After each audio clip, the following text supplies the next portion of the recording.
కానీ మళ్ళీ ఇంకో సభల్లో ఈ రెచ్చగొట్టే వ్యాఖ్యలు చేస్తే ఇబ్బందికర పరిస్థితులు తప్పవు, తస్మాత్ జాగ్రత్త అని కూటమి ఇండైరెక్ట్గానే హెచ్చరిస్తున్నది. ఇక అసలు జగన్మోహన్ రెడ్డి గారి కేసులో అంశం అన్నది హైకోర్టు న్యాయవాది ఉమేష్ చంద్ర గారు మనతో పాటుగా సిద్ధంగా ఉన్నారు ఫోన్ లైన్లో. ఉమేష్ చంద్ర గారు నమస్తే.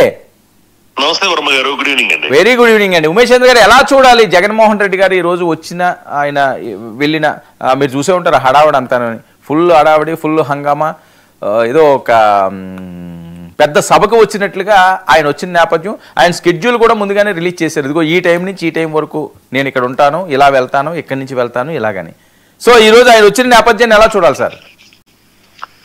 అంటే నేపథ్యాన్ని ఎలా చూడాలంటే వర్మ గారు, బేసిక్ గా ఏదన్నా ఒక కేసులో ఎవరన్నా ఒక ముద్దాయిగా ఉన్నప్పుడు లైక్ న్యాయస్థానానికి రావటం, న్యాయవాది ద్వారా న్యాయస్థానానికి రావటం, ఆ న్యాయస్థానంలో అటెండ్ అయిన తర్వాత అపేర్ అవుతాం అంటాం. దాన్ని మనం జడ్జి గారి ముందు అపేర్ అవటం, అపేర్ అయిన తర్వాత అది ఒక డేట్ ఇవ్వటమో లేదా ఎగ్జామినేషన్ చేయటమో ఆయన్ని, తర్వాత ఒక డేట్ ఇవ్వటం అనేది సర్వసాధారణం. అది ప్రతి ఎవరైతే ఒక నేరం మోపబడిన వ్యక్తి ఎవరైతే ఉన్నారో ఆయన రెగ్యులర్ గా జరిగే ప్రొసీజర్ అది. కాకపోతే ఇక్కడ జగన్మోహన్ రెడ్డి గారు ఖచ్చితంగా మాజీ ముఖ్యమంత్రి, సో పార్టీ అధినేత, సో లైక్ ఓకే అదంతా అర్థమైంది నాకు.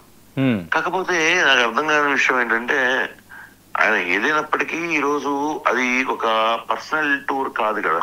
అదే మనం అనుకోవాల్సింది ఏంటంటే, ఏదన్నా ఒక పర్సనల్ పొలిటికల్ ర్యాలీ కోసమో లేదా ఇంకో దానికోసం ఆయన వస్తే దాన్ని అర్థం చేసుకోవచ్చు.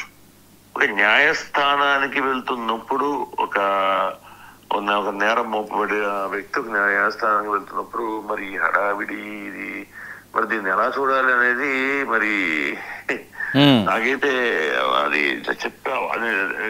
చెప్పగలిగే అవకాశం కూడా నాకు అర్థం కావట్లేదు బేసిక్ గా.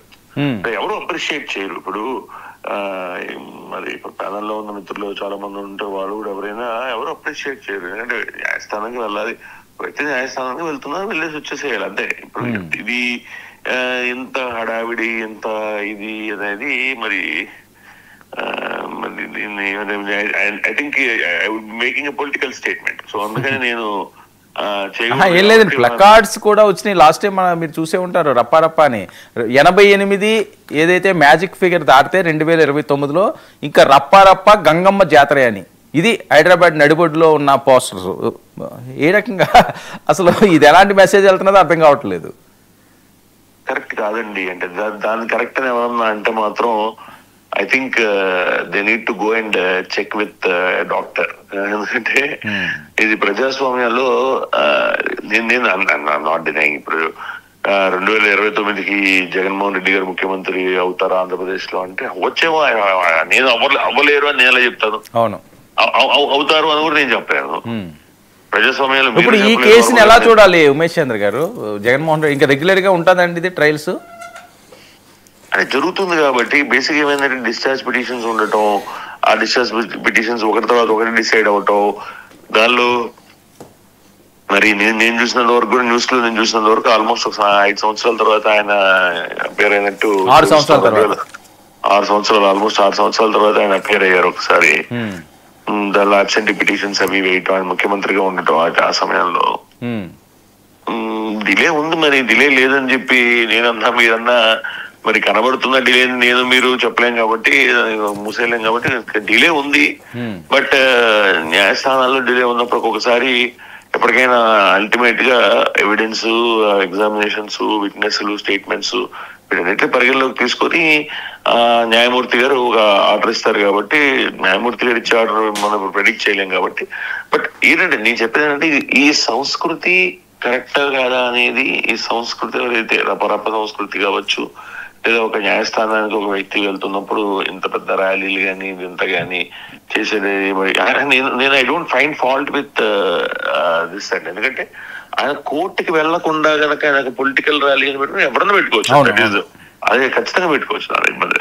న్యాయస్థానానికి వెళ్తున్నప్పుడు ఏంటంటే వెళ్ళాము వచ్చాము అన్నట్టు ఉంటే అనేది కరెక్ట్ అనేది నా అభిప్రాయం. ఉమేష్ గారు, ఏంటి బెయిల్ రద్దు అని కూడా జరుగుతున్న ప్రచారం, అది సాధ్యమా ఈ కేసుకు సంబంధించి? బెయిల్ రద్దు అది చాలా ఎక్స్ట్రాడినరీ సర్కమ్స్టాన్సెస్ లో కానీ జరగదు వర్మ గారు. ఇప్పుడు ఈ కేసులో మరి ఇప్పటికిప్పుడు బెయిల్ రద్దు చేసి ఆయన్ని లోపల తీసుకెళ్లి పెట్టవలసినంత అవసరం లైక్ మరి అంత ప్రెస్సింగ్ సర్కమ్స్టాన్సెస్ ఏమున్నాయని చూపించాలి. అంటే నేనేమంటానంటే ఆ బెయిల్ రద్దు అనేది కొంచెం ఎక్స్ట్రీమ్ స్టేట్మెంట్ అవుతుంది. వి డోంట్ నో బికాజ్ ఏమైపోతుంది అంటే ఇప్పుడు న్యాయస్థానంలో ఒకసారి లైక్ ఎక్స్ట్రీమ్ డెసిషన్స్ కూడా తీసుకో పరిస్థితి ఉంది. బట్ నేను ఇది ఎలా ఉందంటే వాళ్ళు బెయిల్ రద్దు ఏ రీజన్స్ మీద ఎందుకు బెయిల్ రద్దు ఆయన రావట్లేదు అన్నారు అనుకోండి, ఫర్ ఇన్స్టెన్స్ ఇన్వెస్టిగేషన్ కి ట్రయల్ కి కోఆపరేట్ చేయట్లేదు అన్నారు అనుకోండి న్యాయస్థానంలో, మరి ఈ రోజు వచ్చిన తర్వాత మరి కోఆపరేట్ చేస్తున్నట్టు మరి దాని ఇండికేషన్ అదే కదా.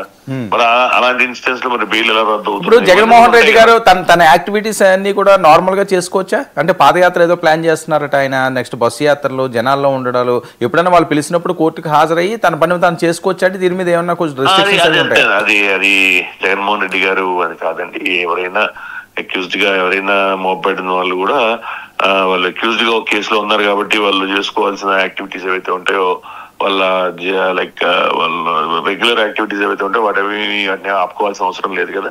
సో ఖచ్చితంగా ఏవైతే ఉన్నాయో చేసుకోవచ్చు, న్యాయస్థానంలో అపియర్ అవుతూ న్యాయస్థానానికి ఆయన కోఆపరేట్ చేస్తూ సో అలాగే చేసుకోవచ్చు. దాన్ని I don't think it would be of any impediment. But anyways అది ఉన్నప్పటికీ బట్ ఇన్ని సంవత్సరాలు వెళ్ళకపోవటం, ఇప్పుడు సడన్ గా ఆయన వెళ్ళటం అనేది మరి ఆయన ఎందుకు వెళ్ళారు అనేది అదొక అసలు అడగాల్సిన ఫస్ట్ క్వశ్చన్ ఏంటంటే ఇన్ని సంవత్సరాల తర్వాత ఇప్పుడు ఆయన వెళ్ళటం అనేది ఏ రీజన్ కోసం వెళ్ళారు ఆయన, అంటే ఏ పర్పస్ కి వెళ్ళారు? ఏదన్నా మరి బెయిల్ క్యాన్సిలేషన్ మూవ్ చేస్తున్నారు, ట్రయల్ కి కోఆపరేట్ చేయట్లేదని ఏమైనా పడబోతుంది కాబట్టి ఆయన వెళ్ళారా? లేదు, మొన్న ఆయన యూరోప్ టూర్కి వెళ్ళినప్పుడు ఆ టైంలో ఏదో ఫోన్ నెంబర్ ఏదో రాంగ్గా ఇచ్చారని చెప్పి ఆయన బెయిల్ రద్దు చేయాలని చెప్పి ఒక పిటిషన్ పడింది. సో అది వెళ్ళి వీళ్ళు సిబిఐ కోర్టుకి వెళ్ళి వీళ్ళు చెప్పారు ఆయన వెళ్ళిపోయాడు విదేశాలకి, ఆ ఫోన్ అవట్లేదు అంటే వీళ్ళు ఏదో డైరెక్షన్ ఇచ్చారట, మీరు 21 లోపు ఒకసారి జాయిన్ అవ్వాలి, మీరు కోర్టుకి రండి అని. సో ఈయన ఇంకేమి దానికేమి పైకి అపీర్కి వెళ్లకుండా డైరెక్ట్గా నేను వస్తున్నాను అని చెప్పేసి ఈరోజు వచ్చాడు ఆయన. అదేలేండి, ఇప్పుడు అది లాస్ట్ టైం అది వచ్చినప్పుడు నేను ఒక ఛానల్లో డిస్కషన్ వచ్చినప్పుడు కూడా నేను చెప్పాను దీనివల్ల ఏమన్నా ఆయనకి ఇబ్బంది అవుతుందా అంటే సరే ఇదన్నీ మైనర్ ఇష్యూస్ కాబట్టి మాక్సిమం ఆయన అపీరెన్స్ కాల్ఫర్ చేస్తారేమో అంత తప్ప అంతకన్నా ఏమి ఉండదని నేను లాస్ట్ టైం ఇంకో ఛానల్లో చెప్పాను. ఈ రోజు మరి దాని నిమిత్తం ఆయన వచ్చినట్టున్నారు.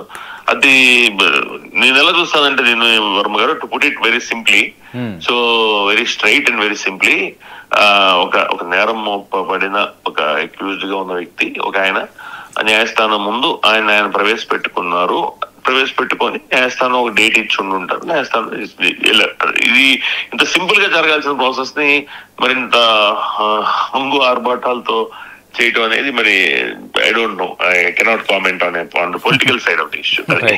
ఓకే, చూద్దాం సార్ ఏం జరుగుతుంది. థ్యాంక్ యూ అండి, thank you so much thank you Umesh Chandra గారు. ఇది లాయర్ గారు కూడా తన అభిప్రాయాన్ని ఈ రకంగా